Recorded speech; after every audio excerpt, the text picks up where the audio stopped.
సుందరాయ శుభాంగాయ మంగళాయ మహోదశే సింహశైల నివాసాయ శ్రీ నృసింహాయ మంగళం. ఆపదావపహర్తారం దాతారం సర్వసంపదాం లోకాభిరామం శ్రీరామం భూయో భూయో నమామ్యహం.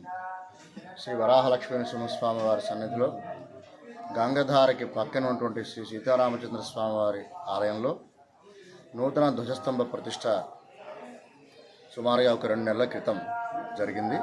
చాలా వైభవంగా శ్రీ శ్రీ శ్రీ తిదిన్న శ్రీమన్నారాయణ రామచంద్ర స్వామి వారి శ్రీహస్తాలతోటి నూతన ధ్వజస్తంభ ప్రతిష్ట జరిగింది. అది అయిన తర్వాత దానికి సంబంధించినటువంటి నూతన కవచాన్ని అమర్చడం జరుగుతుంది. ఈ కవచాన్ని అమర్చే ముందర అందులో దేవతలు ఉంటారు కదా, ఈ ధ్వజస్తంభంలో దేవతలు ఉంటారు, ఆవాహన చేసినటువంటి దేవతలు ఉంటారు.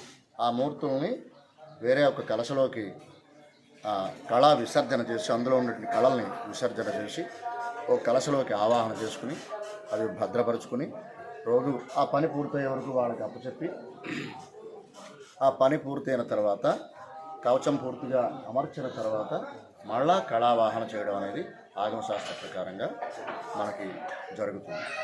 ఇవాళ ఈ పని పూర్తవుతుంది. రేపు ఉదయాన్నే ఆరాధన అంగంగా, ఆరాధనలో భాగంగా స్వామివారికి ఆరాధన సమర్పించిన తర్వాత విశేష హవనం ఉంటుంది. హవనం అయిన తర్వాత ఆ కుంభంలో ఉన్నటువంటి తీర్థాన్ని, ఆ కళల్ని మళ్ళా ధ్వజస్తంభంలోకి ఆవాహన చేసి యథావిధిగా తదుపరి కార్యక్రమాన్ని నిర్వహించుకుంటారు. ఈ రకమైనటువంటి కార్యక్రమం సింహాచల దేవస్థానంలో ఆగమశాస్త్ర ప్రకారంగా చాలా వైభవంగా జరుగుతుంది. అందరూ వచ్చి స్వామిని సేవించి తరించారు. జై శివ.